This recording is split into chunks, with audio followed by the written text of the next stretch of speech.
Hi guys. तो आज हम लोग पहुंच चुके हैं तीसरे दिन में। तो ये हम हैं, हमारा नाम नहीं जाने कोई दिक्कत नहीं। अच्छा, हमको सिखा रिया है। ये सुधीर हैं, ये हमारे यहाँ के दोस्त हैं, और वो गोपाल हैं, और वो हमारे टकले दोस्त। गजब बेइज्जती है। देखिए आशिक टकलो क्या है। क्या थे? अरे देखो। हाँ चलो, ये ना वो बात दोस्तों, थोड़ा सा दम होना चाहिए बात में, ठीक है? समझ रहे हो? समझ रहे हो आप? समझ रहे हो? आवाज आना चाहिए। किसका जी? हाँ, और गोपाल देख लियो।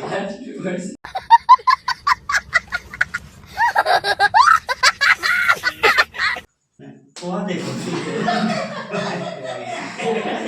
भाई मजा आया, और मैं ये जो मजा है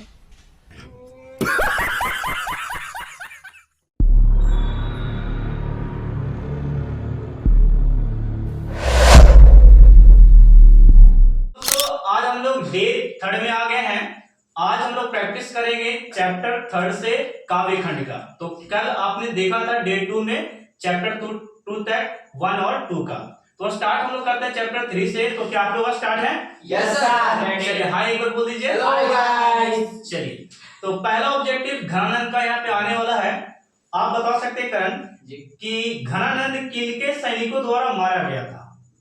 आप बता सकते हैं? ऑप्शन मोहम्मद गौरी, नादिर शाह, औरंगजेब। नादिर शाह कौन था? नादिर शाह। पहले ऑप्शन सुन लो तब आंसर देना, ठीक है? चलिए, घनानंद किस धारा के कवि थे? आप लोग बता सकते हैं? छायावादी थे, और रीति सिद्ध थे, और रीति बद्ध थे, और रीति मुक्त थे। क्या थे? हाँ चलो, ये ना वो बात दोस्तों, थोड़ा सा दम होना चाहिए बात में, ठीक है? चलिए, वाकिफ शब्द का अर्थ है क्या है? सभ्यता है, घटना है, परिचित है, क्रू है? क्या है? हाँ क्या जी? हाँ चलिए, तो ये हम लोग 3 ऑब्जेक्टिव कर चुके हैं। अब पे हम लोग पलट लिए। मीर मुंशी किस कवि का वध किया था? घनानंद घनानंद का किया था। किसका किया था? घनात्व का नहीं, घनानंद का किया था। पहले सुन लीजिए तब बोलिए।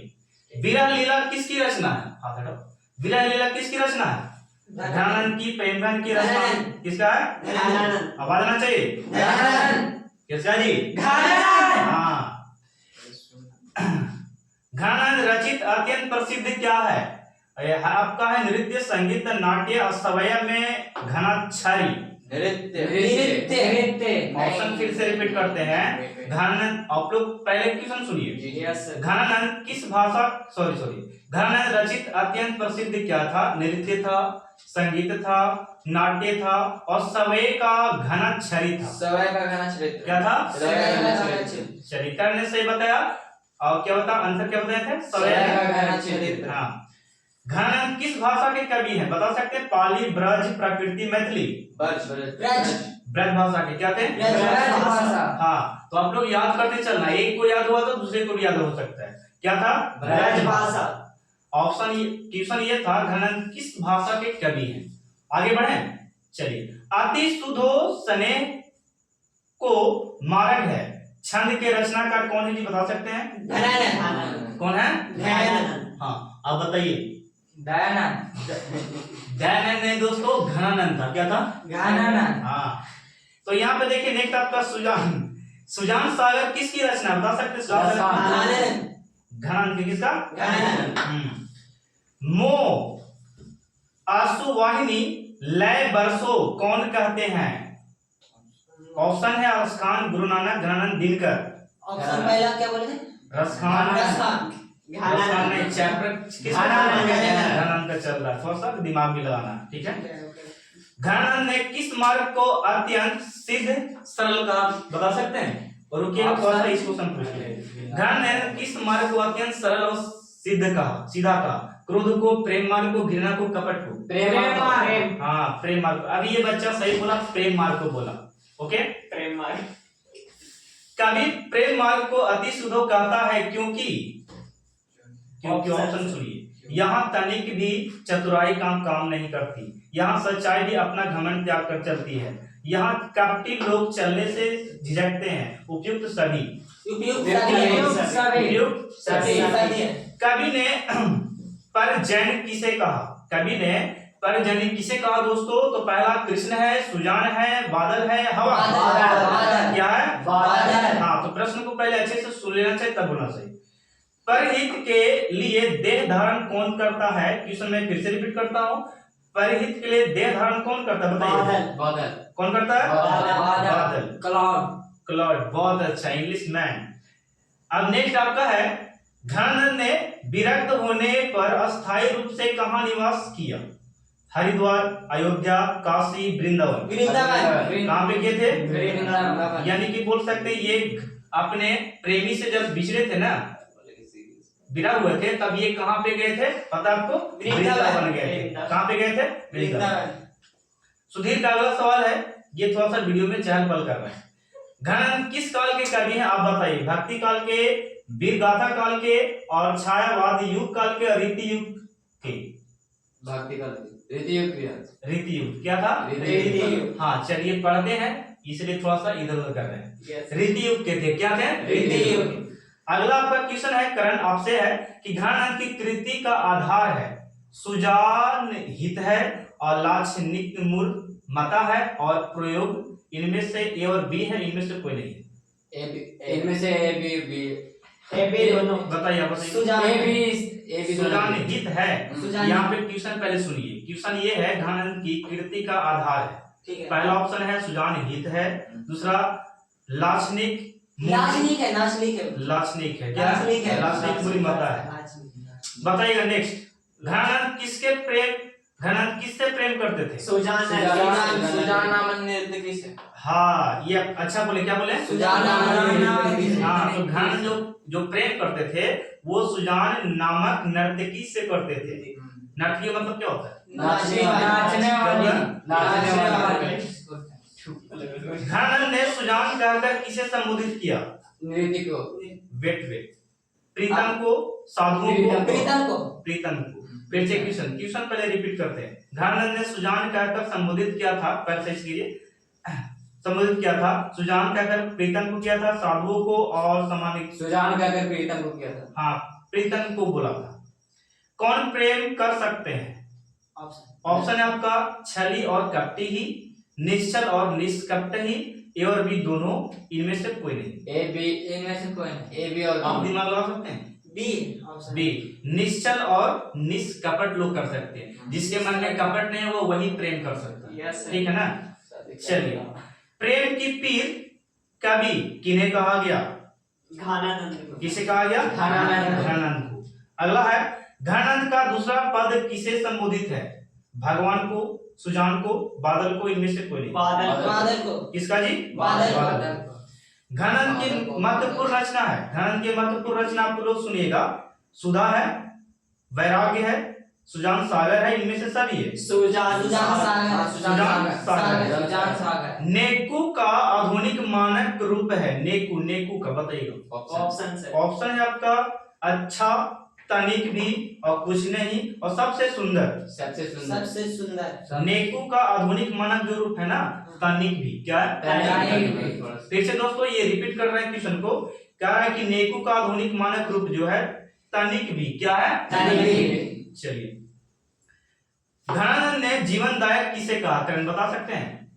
ऑप्शन आपका है, क्वेश्चन पे फिर से रिपीट करते हैं। धनानंद ने जीवनदायक किसे कहा? सुजान को कहा, ईश्वर को कहा, बादल को कहा, इनमें से किसी को नहीं कहा। किसको बोला? सुजान को नहीं कहा, बादल को कहा। किसको कहा? बादल को।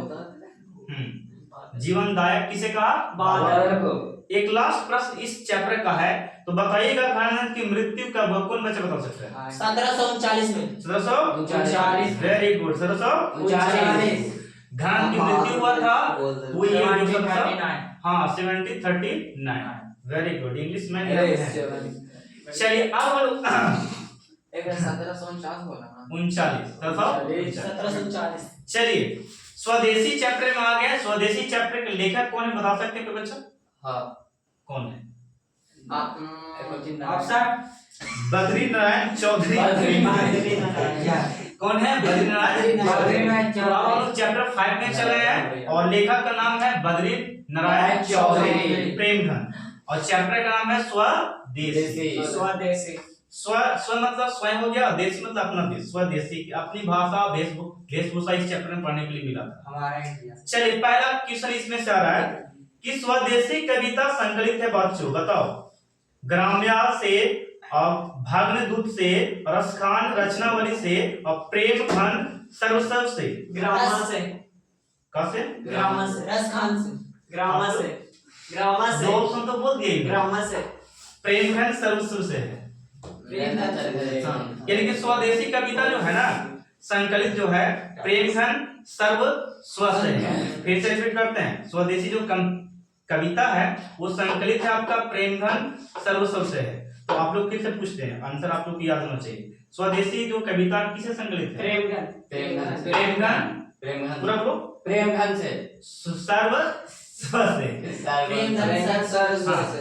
अच्छा, तब बद्रीनाथ का जन्म, रुकिएगा, कवि बद्रीनाथ चौधरी प्रेमघन का जन्म किस वर्ष हुआ? कोई बच्चा, एनीबॉडी? ऑप्शन है, ऑप्शन है आपका 1855, 1855। हाँ, चलिए नेक्स्ट आपका है ग्रामीण जीवन का यथार्थवादी चित्रण प्रेमघन रचित किस काव्य में है? प्रयाग राम गमन में और भारत सौभाग्य में और जीर्ण जनपद में। क्या था? जनपद। हाँ, चलिए ये तीसरा ऑब्जेक्टिव था इस चैप्टर का। अभी बहुत सारा इस चैप्टर में है, देखिएगा। चलिए स्टार्ट करें आगे। प्रेमघन किस युग के प्रमुख कवि थे? प्रयोगवाद युग के थे और प्रवधवाद युग के थे और भारतेंदु युग के थे। सही से बैठ, भारतेंदु युग के थे। ठीक है, नेक्स्ट बताओ। हिंदुस्तानी नाम सुनी अब ये सकेचु लजात पंकित किस कविता से उद्धत है? भारत माता और जनतंत्र का जन्म, अक्षरगान, स्वदेशी। बताइए भारत सौभाग्य किनकी रचना है? भारत सौभाग्य किनकी रचना बताइएगा? घनान की, अनामिका की, वीरेंद्र की और प्रेमघन की। प्रेमघन चैप्टर जिसका चल रहा है उसी का तो है। किसका है? प्रेमघन की। फिर से मैं रिपीट करता हूँ, क्वेश्चन आपका है प्रयाग रामागमन किसका शीर्षक का रचना काल कौन था? प्रेमघन। कौन था? प्रेमघन। आप बताइएगा, एक एक करके आप पूछते हैं, ठीक है? थोड़ा सा भारत सौभाग्य किसका प्रसिद्ध नाटक है बताओ? प्रेमघन की। किसका? प्रेमघन का। जीर्ण जनपद किस कवि रचना के कृति है? अनामिका, रसखान, धनानंद की और प्रेमघन की। हाँ, सब प्रेमघन की। स्वदेशी शीर्षक पाठ के रचनाकार कौन है?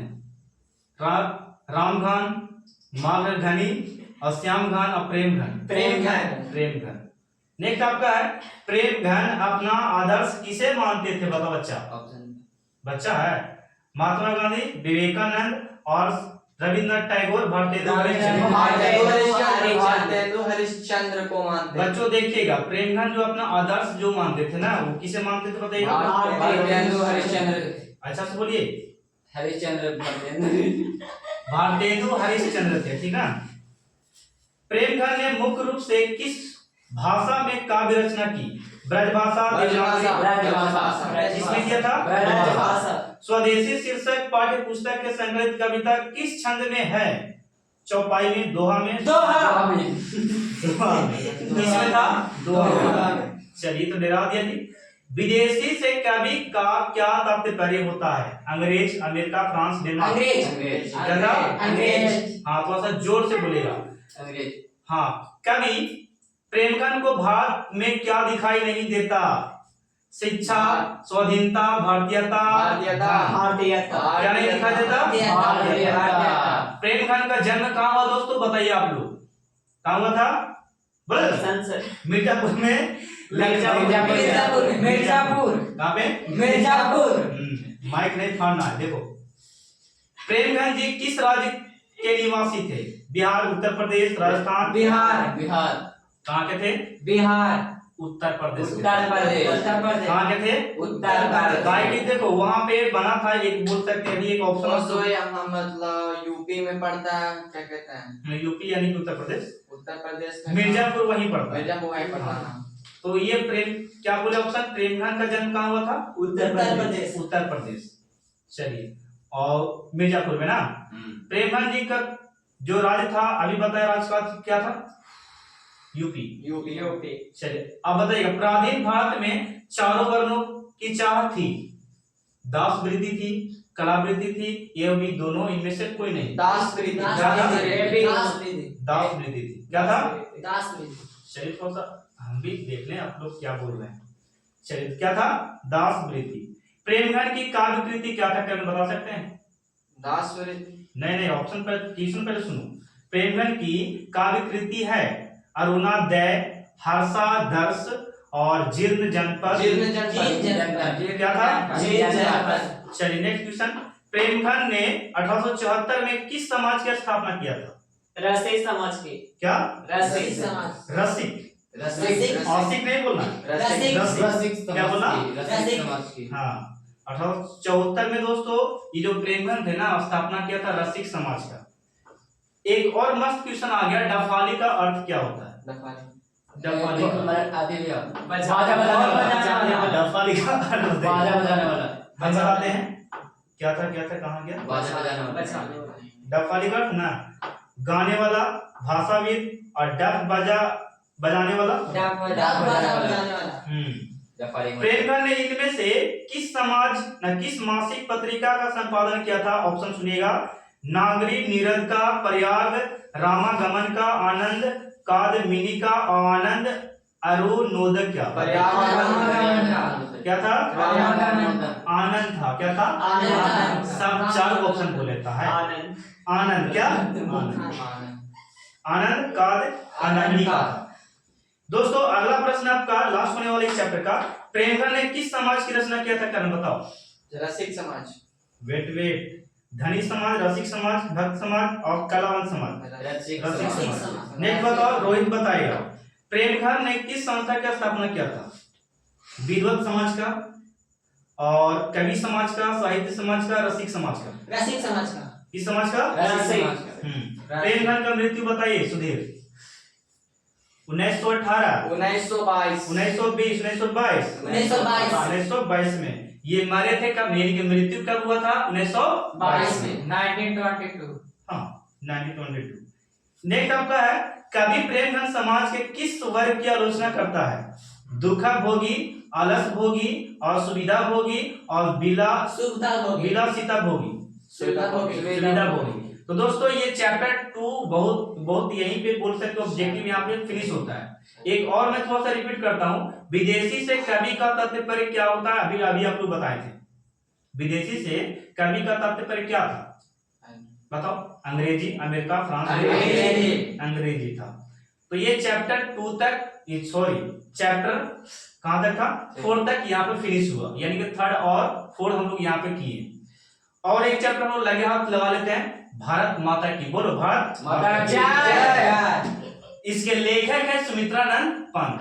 स्टार्ट करें। सुमित्रानंद पंत। हाँ चलिए, पहला है, युगपत किस कवि की रचना थे? सुमित्रानंद पंत की। युगपत जो थे किस कवि की रचना थे? सुमित्रानंद पंत। गुंजन किस कवि की रचना है? पंत की।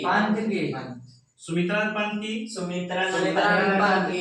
अच्छा बताइएगा आप जी, सुमित्रानंद पंत का जन्म कब हुआ बच्चे बताओ? ऑप्शन 1800, 1700, 1900, 1905? 1900 में हुआ था। 1900 में उनका जन्म हुआ था। किसका?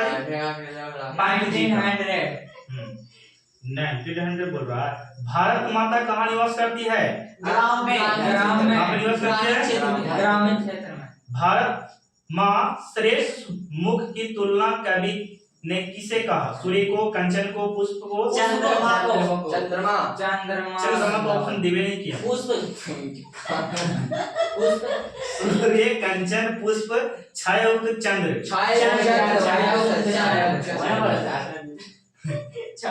शरदेंदु हासनी कौन है? जनता, प्रजा, माता, भारत माता? जनता। भारत माता। पंत जी के पिता का नाम क्या था? Option sir. Option Gangadhar, Shridhar, Shivdatt. Gangadhar. Gangadhar. क्या था? गंगाधर। पंत ने अंतिम काव्य लिखा था उच्छ्वास, बादल, युगवाणी और लोकयतन था। लोकयतन। क्या था? लोकयतन। चलिए काफी बता दूंगे आप लोग। अब बताइए करण, शरारती अच्छा नहीं लगता। सुमित्रा नंदन पंत के अनुसार भारत माता किसकी मूर्ति है? उदास माटी का। उदास माटी। उदास माटी का। सफल आज उसका तप समय पीला अहिंसा तमय सुधोपम प्रस्तुत पंकित किस कविता की है? स्वदेशी की, भारत माता की, जनता भारत माता की जय। भारत माता की जय जय। मतलब जय नहीं बोलना है, भारत माता की। भारत माता की। अगला प्रश्न बताइएगा, पंत का जन्म कहाँ हुआ था बच्चों बताओ? पंत का जन्म ऑप्शन से पटना साहिब पटना, और सारण वैशाली, और कौसानी अल्मोड़ा। अल्मोड़ा। अल्मोड़ा। कौसानी अल्मोड़ा। अल्मोड़ा। अल्मोड़ा। अगला बताइएगा, सुमित्रा नंदन पंत का माता का नाम क्या था? कोई बताएगा? ऑप्शन से ऑप्शन सुमित्रा देवी और लक्ष्मी देवी, सुविधा देवी, सरस्वती लक्ष्मी देवी। सरस्वती देवी। सरस्वती देवी। क्या था? सरस्वती देवी। सही से बैठी थो सर। प्रकृति का सुकुमार कवि किसे कहा गया? निराला को, भारती निराला को, सुमित्रा नंदन पंत को, पंत को कहा गया ना? पंत को। अब बताइए सही से बोलिए आप। पंत जी ने हायर स्कूल की शिक्षा कहाँ से पाई?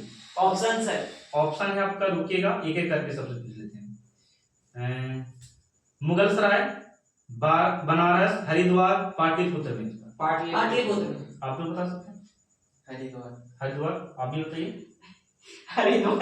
बनारस से किए थे। कहाँ से किए थे? बनारस। अगला बताइएगा, भारत माता का संबंध में क्या सही है? शैल वासनी है, नगर वासनी है, ग्राम वासनी है, बिंद वासनी है। क्या है? ग्राम वासनी। गीता प्रकाशनी किसके लिए प्रयुक्त है? धरती माता की, पृथ्वी माता की, सीता माता की, भारत माता की। भारत माता की। क्या है? भारत माता की। शरतेंदु का शाब्दिक अर्थ है बच्चों बताओ? शरद ऋतु वर्षा का, और शरद ऋतु का सूर्योदय, शरद ऋतु का सूर्यास्त, और शरद ऋतु का चंद्रमा। शरद ऋतु का चंद्रमा। अब पंत जी का निधन कब हुआ? ऑप्शन से ऑप्शन है 19 दिसंबर 1977 को, और 30 दिसंबर 1977 को। 19 दिसंबर 1977 को। हाँ सुनिएगा, 19 हम बोले कहाँ? 19 दिसंबर 1977 को हुआ। एक लास्ट बताते हैं इस ऑब्जेक्टिव का, इसका बताइएगा। 30 कोटि संतान नगन तन, यह पंकित किस शीर्षक की कविता है? सुमित्रा नंदन की। कविता का नाम बोलिए। भारत माता, स्वदेशी, भारत माता। क्या है? भारत माता। तो दोस्तों हम लोग चैप्टर 5 तक किए, आज डे 3 न था जी। हाँ, तो डे 3 में चैप्टर 5 तक यहाँ फिनिश किए। तो आप लोग कमेंट में बताइए ये लोग बता पाएंगे ना सही, और लगभग मुझे लगा कि ये लोग सही बता पाए। ठीक है, तो मिलते हैं हम लोग डे 4 में चैप्टर 6 से। तो दोस्तों तब तक के लिए आप लोग को बाय बाय। आप लोग बोल सकते हैं जाते जाते चैनल को सब्सक्राइब और कमेंट जरूर कीजिएगा। ठीक है, और फॉलो करना मत भूलिएगा। धन्यवाद। धन्यवाद।